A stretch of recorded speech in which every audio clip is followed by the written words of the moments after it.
교독하시겠습니다. 내가 본즉 도와주는 자도 64장 주께서 기쁘게 공의를 행하는 자와 주의 길에서 주를 기억하는 자를 선대하시거늘 우리가 범죄함으로 주께서 진노하셨사오며 이 현상이 이미 오래되었사오니 우리가 어찌 구원을 얻을 수 있으리까. 무릇 우리는 다 부정한 자 같아서 우리의 의는 다 더러운 옷 같으며 우리는 다 잎사귀같이 시들므로 우리의 죄악이 바람같이 우리를 몰아가나이다.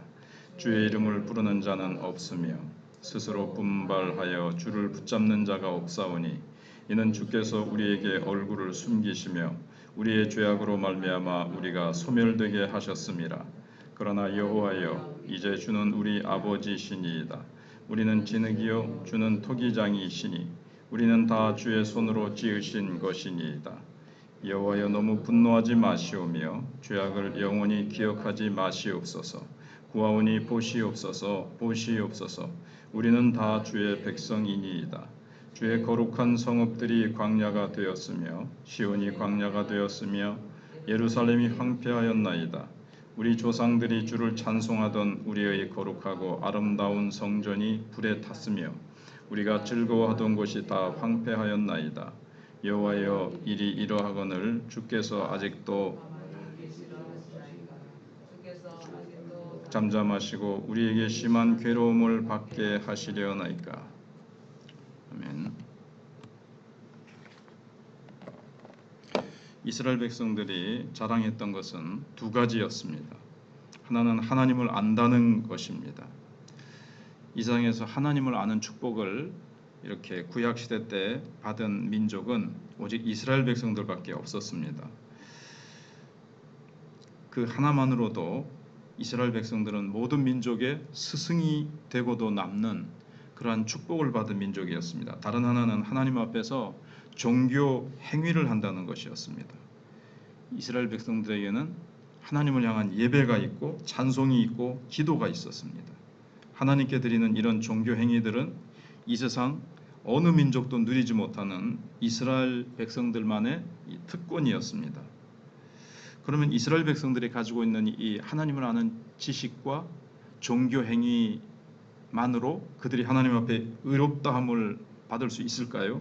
결코 그렇지 못했습니다.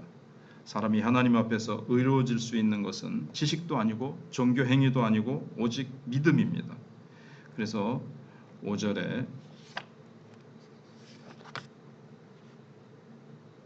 주께서 기쁘게 공의를 행하는 자와 주의 길에서 주를 기억하는 자를 선대하시거늘 그렇게 말씀하고 있습니다.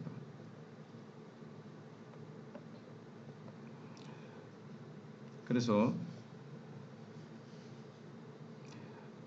사람들끼리 비교하면 물론 그것은 대단한 특권이고 사람들끼리 비교하면 의로운 것이라고 할 수 있겠죠. 하지만 하나님 앞에서 보면 그게 50보 100보입니다.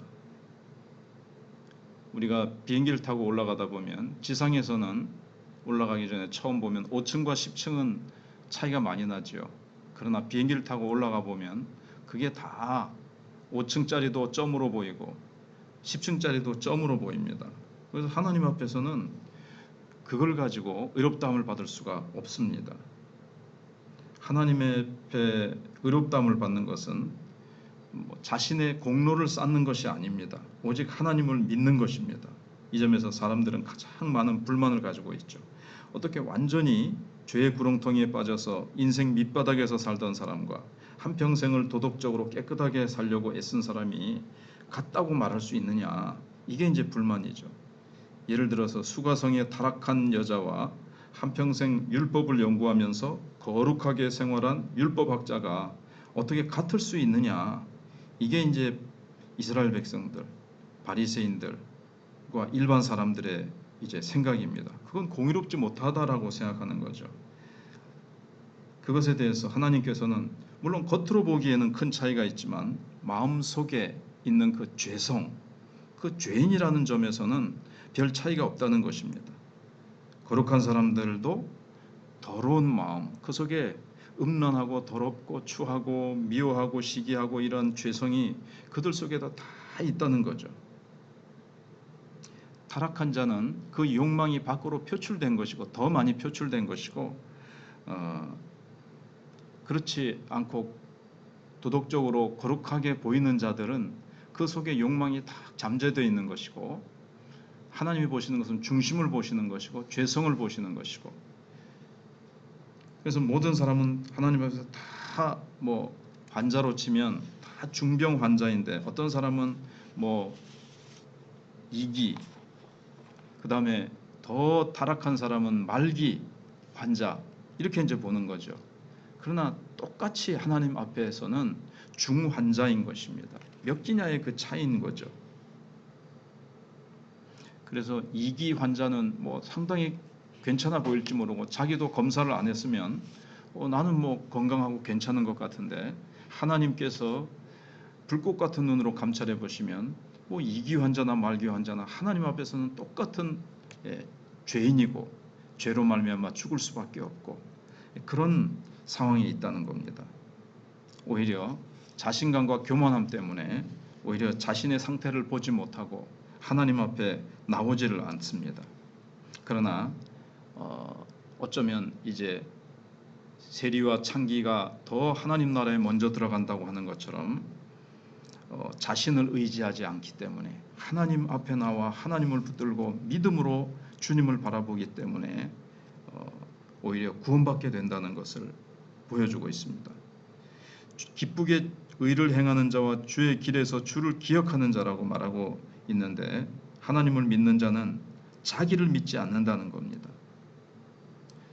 기쁘게 의를 행하는 자, 주의 길에서 주를 기억하는 자, 이게 이제 하나님을 의지하면서 하나님을 기뻐하는 것이고 하나님을 이렇게 믿어야 되는데 유다 백성들은 그렇게 하지 못했습니다. 교만했고 자기 의를 의지했기 때문에 하나님의 진노를 받고 버림을 받았습니다.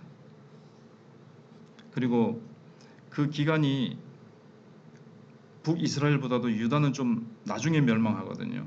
그 바람에 믿음조차도 거의 없어지게 됐습니다.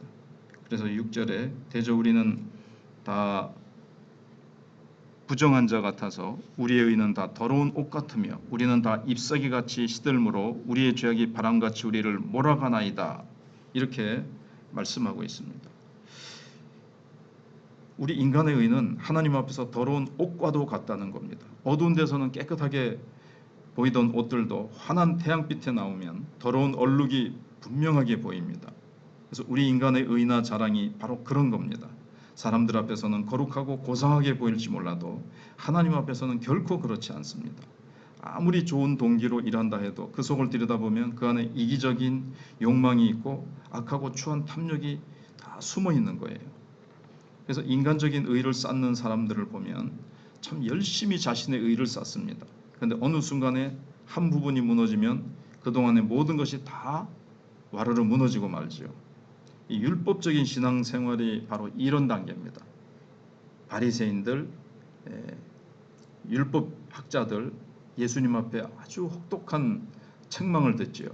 자기 나름대로는 정말 열심히 기도하고 봉사하고 열심을 냅니다. 그런데 마음속에 그렇게 하지 않는 일반 백성들을 향해서 바리새인들이 얼마나 참 정죄하고 그러면서 자기들은 얼마나 높였습니까? 나는 저 세리와 같이 않고 일주일에 1회에 2번 금식하고 11조를 하고 뭘 하고 그렇게 하지 않습니까? 왜 자기처럼 거룩하게 살지 않느냐 하면서 다른 죄인들을 향해서 정죄하는 것입니다. 그리고 이런 율법주의에 빠져 있는 사람은 한순간도 쉴 수 없습니다. 왜냐하면 잠깐 쉬는 동안 자신의 그 쌓아놓은 의가 무너질까봐 두려운 것입니다. 그러나 진정으로 예수님을 믿으면 나의 힘으로 공을 쌓는 것이 아니기 때문에 그런 식으로 다른 사람을 정죄할 필요가 없지요. 공든탑이 무너질 이유가 없어요. 예수 공로 의지하기 때문에, 예수의 공로 위에 서서 자신이 의롭다함을 받았기 때문에 예수의 공로를 붙들고 있는 것이지, 자기가 쌓은 그 공을 무너질까 봐 전전긍긍하면서 잠시라도 이게 한 부분이라도 무너지면 내 공로가 무너지는 거잖아요. 내 공로를 하나님 앞에서 내세우고 자랑하다가 내가 이게 잠시라도 무너질까 봐 두려운 거죠. 그래서 율법주의자들의 마음속에는 평안이 있을 수가 없습니다. 이 유다 백성들은 이제 스스로 하나님을 이제 잘 믿는다고 생각했죠. 예수님하고 유대인들의 그 요한복음 8장에서 대화를 보면, 우리는 종이 된 적이 없건을 우리로 하여금 왜 자유케 하라고 하느냐, 자유를 얻으라고 하느냐, 막 그렇게 얘기를 하죠. 근데 예수님께서 너희들은 죄의 종이고 아브라함의 종이 후손이 아니다. 아브라함은 나에게 이렇게 하지 않았다. 너희는 아비는 마귀고, 이렇게 하면서 그들 스스로의 신앙의 상태를 알지 못했습니다. 그리고 이스라엘 백성들은 환경이 바뀌니까 믿음 또한 바뀌었습니다. 하나님의 이름을 부르지도 않고 스스로 분발하는 자도 없다고 오늘 본문에 말씀하고 있습니다. 하지만 하나님은 결코 그럼에도 불구하고 이스라엘 유다 백성들을 버리지 않으십니다.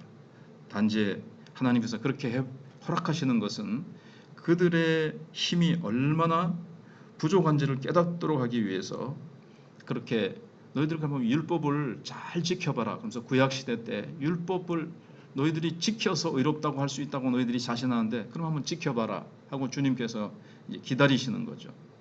근데 율법을 못 지키고 오히려 그 욕심이 튀어나와서 우리가 많이 생각해 본 대로 이웃의 땅을 집어삼키고 거짓으로 재판을 하고 음란과 우상의 그 숭배로 가득 하나님을 채운 삶으로 말미암아 하나님의 분노를 자아냈습니다. 자신들이 얼마나 율법대로 살 수 없는 무기력한 존재인가를 하나님께서 이제 보여주신 것이죠. 그래서 율법을 지켜서 자기의 공로를 쌓는 것은 자신을 붙들어주지 못합니다. 하나님을 의지해야 하나님의 손이 우리를 붙들어 주시기 때문에, 예수 공로 위에 서 있을 때 그 공로는 절대 무너지지 않기 때문에 내가 든든히 설 수 있는 것이고, 내가 쌓는 이 자기의라는 이 기초는 언제든지 아니고 이게 무너지게 되는 거죠. 그래서 우리는 하나님을 의지해야 됩니다. 마치 차를 타면 이렇게 서서 손잡이를 붙잡습니다. 그리고 한 사람은 예를 들어서 안전벨트를 매고 있다고 생각해 보면, 손잡이를 붙들고 있는 것은 예를 들어서 지하철이라든가 이런 데서, 그러나 큰 충돌이 있으면 이게 튕겨져 나갑니다. 큰 충돌이 있을 때는. 그러나 안전벨트를 매고 있는 것은 튕겨져 나가지 않죠.